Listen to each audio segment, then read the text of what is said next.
I've met me a lot. I mean, I've seen myself for 70 years, every day, looked in the mirror and wondered why I look the way I look. So I'm completely familiar with myself, but I don't really know what I look like. I certainly don't know what I look like to other people. And therefore I have to package myself in a way that reveals who I am. So there's a certain packaging of human beings that takes place in order to reveal ourselves authentically, or in order to pretend to be something other than what we are. For me, school was an introduction into color. And I think that I was probably more visually attuned or visually curious than most of the people who were around me. But I was always very, very conscious of this. Today, designers get shoved into silos. And so somebody will say, I'm a graphic designer. Somebody else will say, I'm a product designer. Somebody else will say, they're an architect. And it's much less likely that someone will have a holistic education in the way that I was very fortunate. And I had that.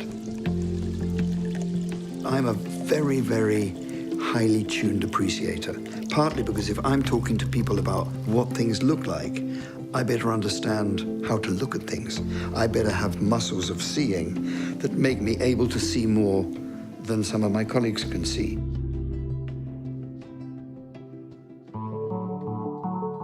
I have three muscles without which I couldn't do my work. The first, it's curiosity, really. You could call it inquisitiveness, you could call it questioning.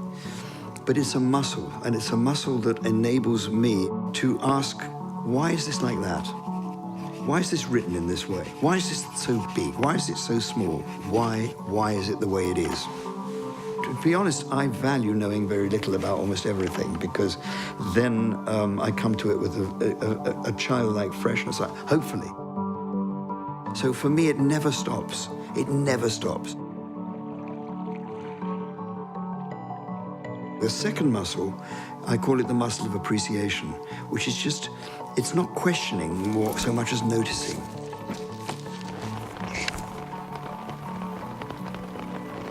How joyful things can be, how colorful things can be. What already exists is an inspiration. What you see walking down the street are how people choose to express themselves. You see why somebody painted something in that color. Lovely noise of a diesel you got there. Is that a Nissan engine? Yes. There's no noise like it.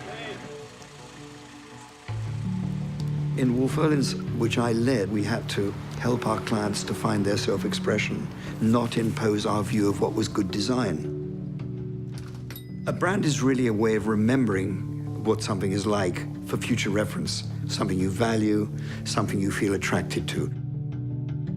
The job of a brand identity, of how you package all of that, the purpose, the vision, what it does, what it brings, how you make that so that people can take it and receive it and value it and treasure it and choose it, that's the whole process of branding. That's what it is.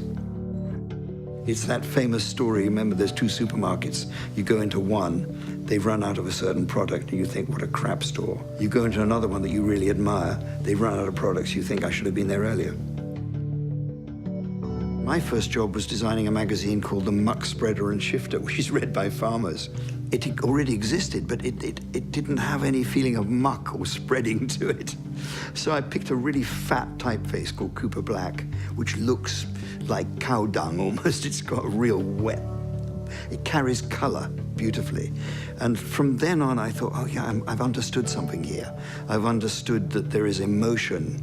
And it's probably the most important component in graphic design, that you move people, that you don't just persuade or make people think, you move them.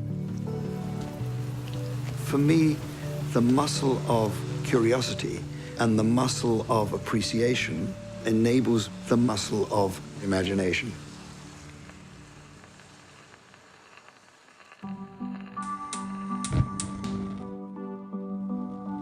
What I really enjoy is knowing that certain things have certain textures and certain tastes, and to assemble them in a way that I've never done before, because you never cook the same meal twice.